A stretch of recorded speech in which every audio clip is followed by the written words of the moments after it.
diputado nacional rionegrino Martín Doñate ha hecho un intenso trabajo para la recuperación de tierras por parte de su provincia. Ha denunciado compras ilegales por parte de extranjeros en la Patagonia y se ha ocupado de casos que afectan gravemente nuestra soberanía, como el del magnate británico Joe Louis. También, en otro orden de cosas, es el denunciante del ministro de Energía de la Nación, Juan José Aranguren, ante la Oficina Anticorrupción. Sobre todos estos temas y otros que hacen a la actualidad política, económica y social, hoy presentamos un programa especial de diálogo con el diputado Doñate, a quien ya nos presenta la doctora Alessandra Minichelli. Hoy estamos con un nuevo programa especial, con un diálogo especial en el marco de este ciclo que en 40 minutos hemos llamado ciclo de responsabilidad social en la información y en la comunicación. Y tenemos como invitado especial a un diputado por la provincia de Río Negro. El doctor Martín Doñate nos acompaña hoy para recorrer con él el programa y su vida y su recorrido político, su gestión actual y todo lo hecho en estos 10 meses de gestión. Martín, bienvenido a nuestro programa. ¿Cómo te va? ¿Cómo le va, Alessandra? Bien. Un gusto estar en su programa y muy agradecido por la invitación. Bueno. Un placer. Gracias, Martín. Martín, contanos un poquito de tu historia, contanos de tu paso por la gestión pública también en Río Negro. Bien. Bueno, yo tengo 41 años, recién cumplidos. Hace 10 años que estoy en la función pública. En primera instancia en mi localidad, muy pequeña, de la provincia de Río Negro, de 6.000 habitantes, Luis Beltrán. Fui presidente del Consejo Deliberante de mi ciudad, intendente interino unos 7-8 meses, y luego tuve el honor de ser elegido diputado provincial en la legislatura de Río Negro, ejerciendo el cargo durante 4 años, y a partir del 2015 también tuve el honor de encabezar la lista de diputados nacionales de la provincia de Río Negro y hoy estar representando a los rionegrinos en el Congreso Nacional. En el Congreso de la Nación. Martín, en la provincia de Río Negro o en tu gestión como diputado provincial, ¿en qué focalizaste tu trabajo básicamente? Bueno, hay 2 o 3 temas que me preocupaban muchísimo y que trabajamos con mucha fuerza. El tema de los recursos estratégicos, el tema de la asignación de recursos para la promoción y el desarrollo social, el tema ecológico-ambiental, el desarrollo de la provincia con sustentabilidad ambiental. Por eso hay tareas que me enorgullecen contar, como fue la creación de una comisión investigadora para el relevamiento de las tierras fiscales en la provincia, rurales en la provincia de Río Negro, que logró recuperar para el patrimonio de la provincia de Río Negro 25.000 hectáreas que habían sido mal vendidas con protocolos de dudosísima legalidad, y que recuperamos para el patrimonio de los rionegrinos. Una comisión que, además de investigar y de llevar a la justicia lo que tuvimos que llevar, fue también un éxito desde el punto de vista de ejecutar una acción que le permita a los rionegrinos tener nuevamente en sus manos las tierras que nunca debieran dejar de estar en su patrimonio. Y también en eso la pelea por lo que significa la soberanía, desde la pelea que se puede dar en una banca legislativa provincial. Por ello, cuando en su momento denunciábamos a los extranjeros que adquirían tierras de manera en muchos casos ilegales, poníamos el ejemplo de Joe Louis, este magnate inglés que se apropió de nuestro lago escondido, un reservorio de agua y de belleza natural inconmensurable, y que, bueno, en aquel momento también acompañamos en las denuncias judiciales para permitir que se nos deje gozar de nuestro derecho constitucional que tenemos todos los argentinos de acceder a un lago. Claro, un lago como un bien público, ¿no? Él ha generado un coto, no deja entrar a pescar, no deja entrar a mirar los recursos naturales o a disfrutar el paisaje. Y mucho más grave de eso, prácticamente hay una policía paraestatal que controla, y con amenazas públicas, como el propio apoderado de este magnate inglés, que además es dueño de empresas energéticas nacionales y fue beneficiado por el tarifazo eléctrico de Mauricio Macri, quien fue a visitar de vacaciones ese lugar en helicóptero particular y fue denunciado. Se alojó ahí, es amigo personal de la familia. Yo lo denuncié por dádivas al presidente de la Nación, en la Oficina Anticorrupción, cosa que... Esas cosas no prosperan. No prosperan. Ni se cuentan, ni se informan. Ni se encuentran. Claro. Y bueno, esas son las grandes peleas que yo creo también desde el interior profundo del país debemos dar quienes pretendemos representar a la sociedad, para que también ese electorado que nos lleva al lugar donde representamos institucionalmente a la ciudadanía sientan que son una voz en el Congreso, esos dirigentes o en el lugar ejecutivo que les toque. ¿Estás viendo en riesgo entonces el tema tierras también en el interior del país a partir de este decreto que ha sacado el presidente Macri, el 820, donde realmente modifica la ley de tierras? Sí, por supuesto. Todo ese relevamiento que ustedes hicieron en Río Negro puede llegar a ser Claro, un dato histórico. Un dato histórico. Claro, nosotros con esa ley adherimos a la ley nacional que impulsó la expresidenta Cristina Fernández de Kirchner en el 2011 y se comenzó a ejecutar en el 2012, creando un registro nacional de tierras, un mapa real de situación respecto de cómo estaba la extranjerización de la tierra en la Argentina. Y Río Negro en particular, si bien era bajo un 2% de extranjerización, la tierra en la totalidad del territorio, hay zonas puntuales que son emblemáticas respecto de cómo se ha concentrado la tierra en manos de foráneos, por ejemplo, de capitales foráneos. Por ejemplo, el caso de la cordillera argentina, donde está Joe Lewis en particular, y estamos superando el 22% de tierras de la cordillera con el valor que tiene desde el punto de vista paisajístico, desde el punto de vista del uso de los recursos naturales y de la potencialidad que tiene para el desarrollo local. Efectivamente.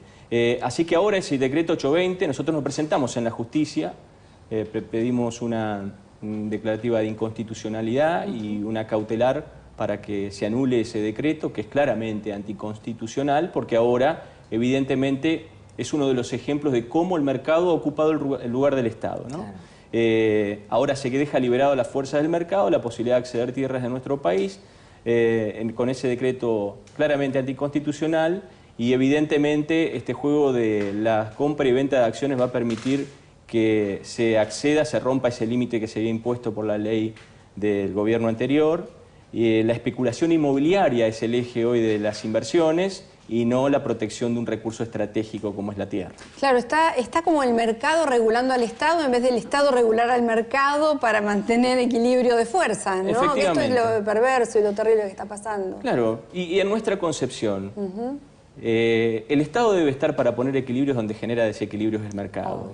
Y hoy el mercado no solamente regula el Estado, sino que es el Estado, porque los CEOs que ocupan hoy el lugar de la función pública terminan siendo beneficiarios ellos mismos de las políticas que aplican, regulan sus propias empresas y se genera un descalabro absoluto en función fundamentalmente de lo que tiene que mirar el Estado, que es el ser humano, el más desprotegido, aquellos sectores que no pueden enfrentar los grandes intereses económicos que tienen implicancia preponderante en la vida social de la gente.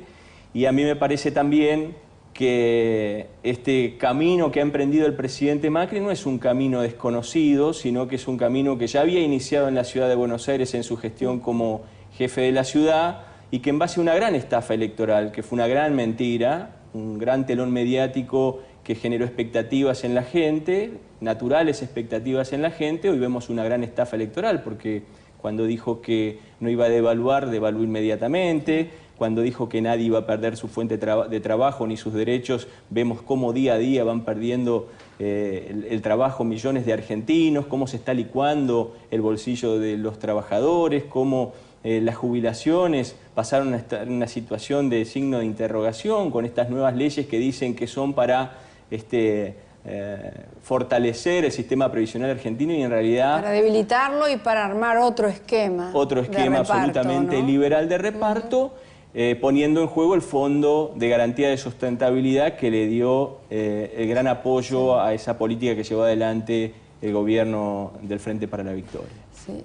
Indudablemente es como que el concepto de bienestar general, el concepto de interés público son como conceptos que no están incorporados en este gobierno ni en el imaginario de los funcionarios que la llevan adelante. Por eso hacen como impunemente algunas cosas. Quiero que nos cuentes esta acción que iniciaste concretamente contra Aranguren, porque más allá del aspecto jurídico de la cuestión hay un tema de fondo. Yo creo que también hay incumplimiento de los deberes de funcionario público por parte del presidente que firma un decreto designando a alguien en situación de incompatibilidad. Pero contanos vos cómo decidiste desde la responsabilidad que implica en tu tarea legislativa denunciar esta situación y denunciar incluso a quienes son cómplices, encubridores, protectores, ¿no? Porque también así llamaste a la Oficina Anticorrupción. Contanos esta experiencia. Bueno, evidentemente la máxima responsabilidad es del presidente Macri, que firma designando a una persona que nunca debió haber sido ministro de Energía de la Nación y que está, a mi entender, de manera absolutamente ilegal en el cargo, poniendo en riesgo además el patrimonio argentino y el desarrollo estratégico de algo tan trascendental para un país como es, por ejemplo, una política energética. Aranguren, en el mes de marzo, fue denunciado por mí ante la Oficina Anticorrupción, reclamándole a la licenciada Laura Alonso que aplique la Ley de Ética Pública, que en sus artículos 13, 14, 15 y 17 establecen claramente que una persona que fue que fue presidenta de Shell Argentina hasta hace 3-4 meses antes de asumir el cargo, y que además seguía siendo dueña de Shell a nivel internacional, teniendo acciones, una cantidad importante de 13 millones de pesos en acciones de esa empresa, no debía estar en el lugar donde toma decisiones todos los días que favorecen a una empresa que evidentemente tiene un rol preponderante en el mercado energético nacional. Alguno de los dos tenía que retirarse del mercado, o él de la función, siendo CEO, puesto por el mercado, o la empresa, ¿no? No debería operar en el país. Evidentemente. Así de claro. Así de claro, así de claro. Porque además él está no solamente incumpliendo la ley de ética pública, sino hay negociaciones incompatibles con la función pública. El artículo 268 del Código Penal es claro. Y sí, toda la operatoria que ha tenido con el gas en Chile, que ha violado incluso los acuerdos que había con Bolivia, ha superado los montos. Exactamente, ¿no? Un 128% más caro de compra directa sí, a Chile. Claro. A triangulación, que indirectamente o directamente le compraban a British Gas el gas que nos vendía Chile, muchísimo más caro que lo comprábamos a Bolivia.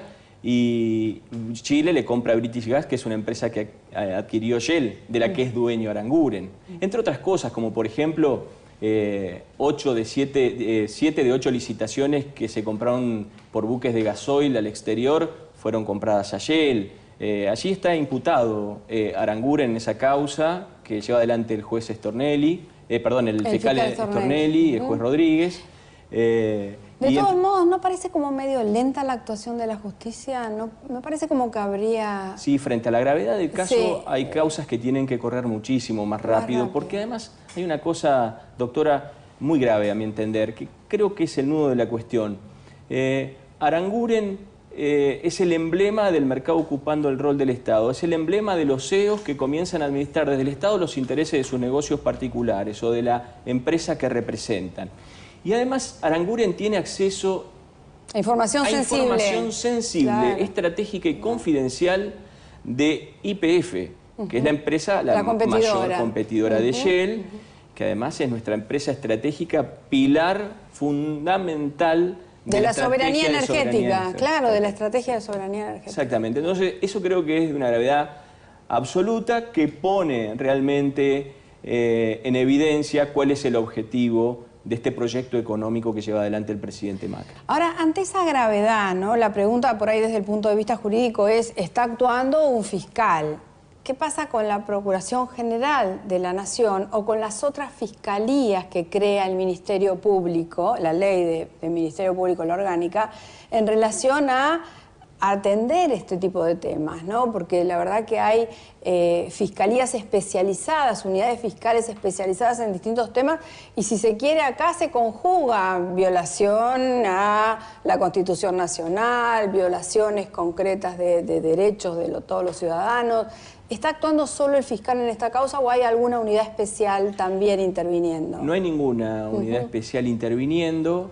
A mí me parece que hay nichos de la justicia que se han acomodado a esta nueva situación del poder político, y también creo que van a ser víctimas de esa decisión que han tomado, cobarde muchos. Ser funcionales. Ser funcionales porque ahora, bueno, van por el Ministerio Público Fiscal, van para desestructurar todo un ordenamiento jurídico de persecución del delito, y van a ir también por quienes hoy son cómplices que están permitiendo ese avasallamiento a las instituciones del país y a la Constitución. Es claramente inconstitucional la avanzada del gobierno de Mauricio Macri sobre el Ministerio Público Fiscal. Esto solamente puede ser posible con el acompañamiento de los sectores económicos, del Poder Judicial evidentemente y del Poder mediático. Claramente sí, como lo grafica la expresidenta Cristina Fernández de Kirchner, de cómo funciona no solamente en nuestro país, sino a nivel regional. Estamos viendo una avanzada en ese sentido preocupante y que solamente la política la va a poder resolver y con mucho esfuerzo, ¿no? Sí, la política, en tanto se pueda contener la deslegitimación que se le está dando a la política también desde los medios de comunicación, ¿no? Porque convengamos que también no creen en la política quienes están al frente hoy de las decisiones políticas. Y eso termina muy mal. Eso termina muy mal porque no hay sociedad que pueda sostenerse con sustentabilidad social, económica, con equilibrio, con la posibilidad de pensarse a largo plazo, si no es a través del ejercicio pleno de la política y la democracia. Me parece que el destino es oscuro si pensamos que el mercado va a regular todo y que además los intereses que hoy, de la mano del presidente Macri, están siendo los protagonistas y además los beneficiarios de la situación actual, de las políticas públicas del gobierno nacional. Vamos a un camino de también mucha conflictividad social. La conflictividad social que estamos comenzando a ver en los bolsones más pobres y más humildes de los grandes centros urbanos, como es el caso de mi provincia, en el Alto de Bariloche, en los barrios de Chipoleti, en los barrios de General Roca, de Viedma, donde la crisis social y además alimentado por un gran revanchismo que se palpa y se ve todos los días en los medios de comunicación, bueno, pueden terminar perjudicando también la institucionalidad del país, claramente. Ya salió Fonres RS, revista mensual dedicada a la responsabilidad social empresaria. En este número, entrevista a Ginés González García, un diálogo imperdible con el exministro de Salud de la Nación sobre inclusión, políticas públicas y cómo mejorar la salud de los argentinos. Con la editorial de la doctora Alessandra Minichelli, el desafío de ser socialmente responsable en una empresa familiar. Además, tecnología cívica, una nueva forma de empoderar a las personas. Y como siempre, la mejor información sobre contenidos socialmente responsables. Fonres RS. Conseguila en kioscos, suscribiéndote en nuestra página web www.fonres.com. Recibirás de regalo el pequeño diccionario de responsabilidad social de Force. Seguimos compartiendo más de este programa especial de diálogo entre la doctora Alessandra Minichelli y el diputado Martín Doñate. Hablando de institucionalidad, uno de los planteos que has hecho también a nivel comunicacional fue este riesgo concreto de, si prospera la acción iniciada contra Aranguren, podrían anularse, nulidificarse, podrían caer todos los actos jurídicos emitidos en el marco de sus funciones. ¿Vos lo ves a eso posible? ¿Qué tarea debe hacer también el legislativo en relación a esto?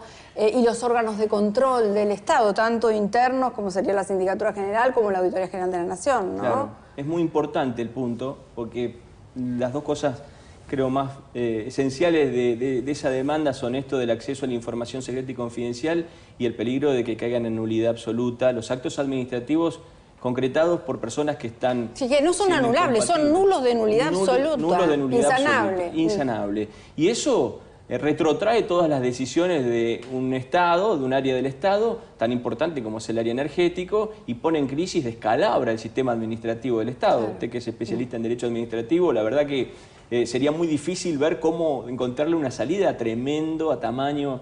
sí, cuando ya ha habido una grosera transferencia de recursos hacia ese sector, ¿no? Sobre todo el energético. Bueno, justamente... Y el petrolero. Justamente, claro, en el tema energético petrolero, creo que está más claramente establecido cómo es la transferencia de recursos del bolsillo de los que están viendo por la tele ahora, de los trabajadores, de los sectores medios, de todos nosotros, a las arcas de las grandes empresas. Nosotros hemos tenido oportunidad de conversar en nuestro ciclo de charlas con el doctor Ricardo Nissen, ¿no?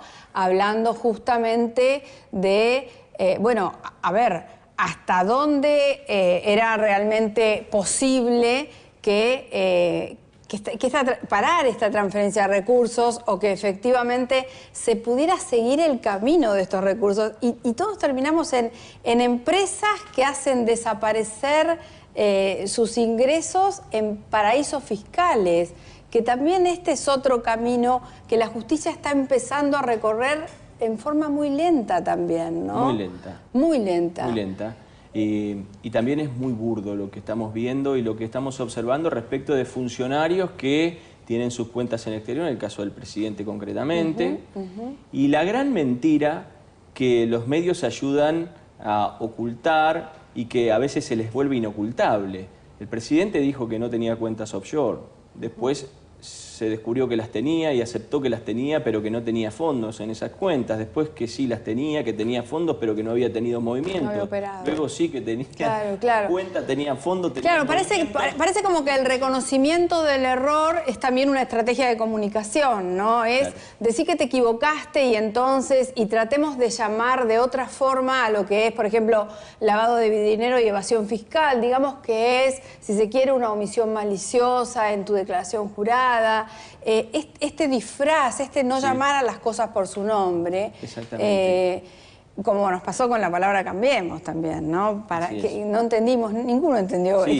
Cada uno hizo personal el cambiemos para qué lado iba y resulta que el cambiemos era cambiemos para estar mucho peor. Bueno, ahora que se ha presentado a tratamiento legislativo el proyecto de ley de presupuesto, bueno, supongo que uno de los temas más sensibles va a ser efectivamente qué opina la Auditoría General de la Nación en esto que debería ser una auditoría de corte natural, mostrando qué presupuestos se han ejecutado, cuáles se han subejecutado o en qué estado está eso. Ustedes desde el legislativo, ¿eso cómo lo están viendo? Porque hay áreas muy importantes, salud, por ahí educación, etcétera, que claramente ha habido una subejecución presupuestaria. Sí, hay un recorte hecho del primer trimestre de la GN, muy claro, de ese perfil ideológico, de ese proyecto económico que se refleja en la ejecución presupuestaria, a todas luces.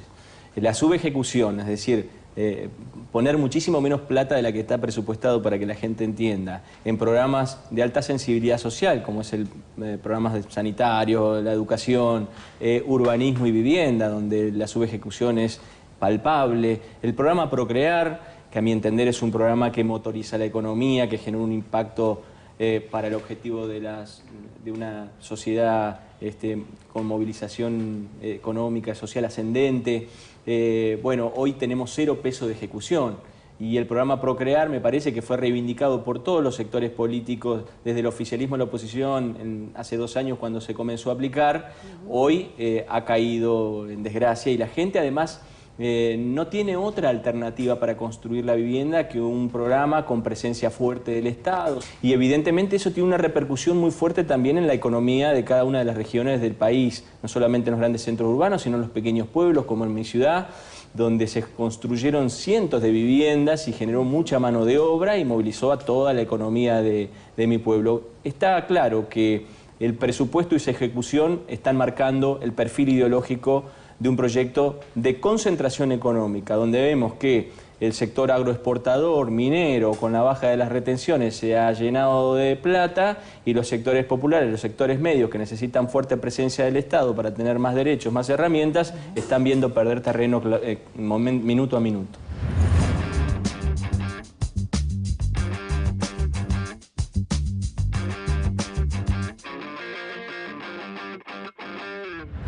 Hasta aquí llegamos hoy con este programa especial de 40 minutos. La próxima semana los esperamos nuevamente con la continuidad de este interesante diálogo entre la doctora Alessandra Minicelli y el diputado Martín Doñate. Gracias por habernos acompañado.